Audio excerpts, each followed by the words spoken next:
Home office, trabalho em casa ou no celular, já é uma realidade para muitas pessoas e empresas. Como a gente acredita que essa é uma grande tendência, nós separamos algumas ferramentas na internet que podem deixar o seu teletrabalho mais produtivo e, com isso, deixar mais tempo livre para você e a sua família. Confira. O Dropbox é uma das ferramentas mais úteis para quem trabalha em casa ou está sempre em movimento. A grande vantagem desse serviço é que você não precisa mais ficar carregando arquivos em pendrives, DVDs ou HDs externos. Eles ficam todos na nuvem, ou seja, você acessa seus arquivos de qualquer lugar usando a internet. O programa foi desenvolvido para sincronização de arquivos entre vários dispositivos, computadores, celulares e tablets, e permite armazenar gratuitamente até 2 GB de conteúdo. Para utilizar esse serviço gratuito, é necessário fazer o download, instalar o programa e criar uma conta. Preste atenção, para contas com capacidade acima de 2 GB, o serviço é cobrado. Depois de instalado, o logo do serviço ficará aparente na barra de status do Windows. Para acessar a sua pasta, clique 2 vezes. Quando quiser enviar um arquivo, é só arrastar para a pasta. Depois, é só abrir a mesma pasta com seu login e senha em qualquer computador ou celular. Nesse terceiro bloco do programa, os nossos convidados são a doutora Carla Tereza Martins Romar, doutora e professora de Direito da PUC de São Paulo, e o empresário Maurício Voltolin, diretor e sócio da Sadig. Como vocês viram, o assunto é bastante polêmico. Pouca gente conhece o que está acontecendo e essa lei veio aí para ajudar a gente a definir os caminhos do teletrabalho. No fundo, é uma bênção a gente poder trabalhar de casa, estar em movimento, não precisar pegar o carro, tem várias vantagens sobre isso, mas a gente tem que tentar coibir os abusos disso de alguma forma. Então, para a gente continuar o nosso papo, eu queria perguntar para vocês, quem são os maiores beneficiários dessa lei? Olha, eu acho que, em primeiro lugar, o grande ponto da lei é a possibilidade de reconhecer claramente a existência de vínculos de emprego para quem trabalha fora usando essas tecnologias. Primeira coisa. Segunda questão, a questão da jornada, se vai ser hora extra ou não vai ser hora extra, definindo-se que essas hipóteses também podem caracterizar trabalho em horário fora do expediente, portanto, hora extra. Mas a grande questão é uma definição importante para trabalhadores e empregadores de alguma coisa nova. A gente está num mundo diferente. Né? Na Organização Internacional do Trabalho, na OIT, da qual eu faço parte, nós discutimos muito essa questão relativa ao limite de horas de trabalho. Hoje é uma realidade no mundo inteiro. A globalização, né, a forma como o trabalho se desenvolve é bem diferente do que a época em que a legislação foi feita. Então, eu acho que a gente tem que pensar nessas situações todas novas, estabelecer, sim, uma proteção para o trabalhador, mas encontrar limites para isso. Não é o simples fato, mais uma vez, de responder um e-mail fora do horário do expediente que vai caracterizar hora extra. Não é simplesmente o fato de atender um celular fora do horário do expediente que vai caracterizar hora extra.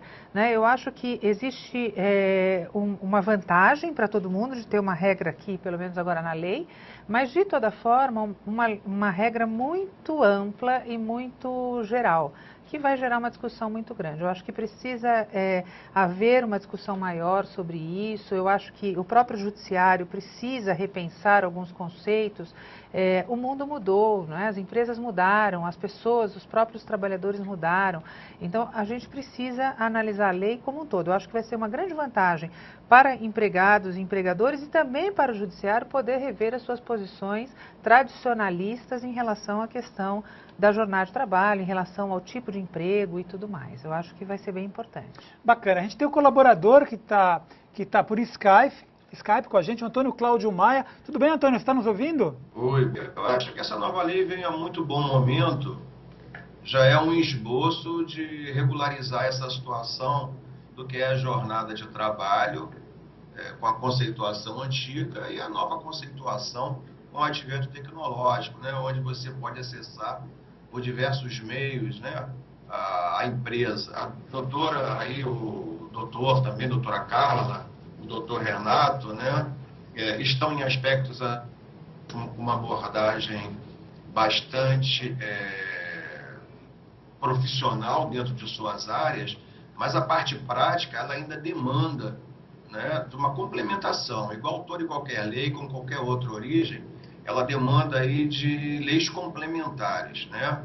Por exemplo, existe a necessidade de, mesmo fora da jornada de trabalho, se ter um canal de comunicação formal com a empresa, né? Onde haja uma validação do logon do empregado, né? Então, essa validação dar-se-ia, né, uma característica formalizada de uma continuidade de sua jornada enquanto dentro da empresa, né? Acessar por e-mail seria uma situação meramente tipo consulta, né? Onde não haveria nenhuma caracterização de extensão da jornada. Então, quer dizer, as abordagens elas são todas verdadeiras, mas ainda precisa haver, né, um conjunto da sociedade com legislativo, né, e com categorias profissionais e se determinar o que realmente é a extensão da jornada do trabalho. Meramente o cara está na piscina do clube, acessa a empresa simplesmente para ver que continuidade teve aquilo. É claro e evidente que isso não pode ser caracterizado numa extensão formal de sua atividade profissional. Agora, se seu chefe hierarquicamente superior fizer a ele uma solicitação extra-horário de trabalho, esta sim deverá ser considerada, né, uma formalização da continuidade, uma extensão de sua jornada. Você tocou num ponto que eu acho super interessante, a gente estava conversando antes, a questão da ansiedade, né? As pessoas também têm isso. Mesmo que elas não precisem, elas ficam consultando o tempo todo os seus celulares, o computador, para dar continuidade a um trabalho, mesmo por uma questão de ansiedade mesmo, de tentar dar andamento nas coisas, mesmo contratempo mesmo, né? Contra o tempo. Acho que, se me permite, isso não é novo, isso não é tecnologia até. A falta de cabelos aqui me leva à época antiga a dizer que já trabalhei em algumas empresas onde as pessoas pegavam papel, enfiavam dentro das suas malinhas e levavam embora para terminar algum trabalho que ele achava que deveria ser feito e que não necessariamente alguém pediu ou alguém fez. Então, na verdade, a gente mudou o meio, mas o viciado em trabalho, workaholic, um termo em inglês bem propício, esse é muito complicado a gente conseguir, de fato, policiá-lo, né? Pergunta para vocês, o brasileiro sabe trabalhar sozinho? Ele sabe trabalhar à distância ou ele precisa de um chefe e de uma equipe? Eu acho que é tudo uma questão de tipo de trabalho, né? Tipo de atividade que se exerce. Alguns tipos de atividades têm que ser realizadas mesmo dentro do ambiente de trabalho, linha de produção. Então, no seu escritório, né? por exemplo. Em escritório, eu acho que cada vez mais está se sabendo trabalhar sem a figura do chefe, a formação de equipes, né, em que as próprias pessoas vão resolvendo. Mas é lógico que o trabalho depende, em geral, quando você tem um conjunto de pessoas, de uma coordenação, né? Então, eu acho que a coordenação, não importa se você está no local de trabalho ou não, quando você tem uma estrutura que tem que funcionar, tem que ter uma coordenação. Eu acho que algumas pessoas não sabem trabalhar fora do seu ambiente de trabalho, por incrível que pareça. Se dispersam, têm cargas horárias enormes, mas elas de fato não trabalharam todo aquele tempo naquilo. A gente vive num mundo onde a internet está muito fácil, a rede social está muito fácil, e você não consegue bloquear isso se ele estiver num home office. Dentro de uma empresa, hoje você tem ferramentas, inclusive para bloqueio. Olha, aqui dentro você não acessa determinados sites ou determinadas redes sociais. Existem ferramentas para isso. Que é um pouco, em alguns casos, prejudicial até à empresa, né? A empresa, ao funcionário. Só que esse equilíbrio é que a gente está debatendo. É uma coisa debatendo. quase infantil, né?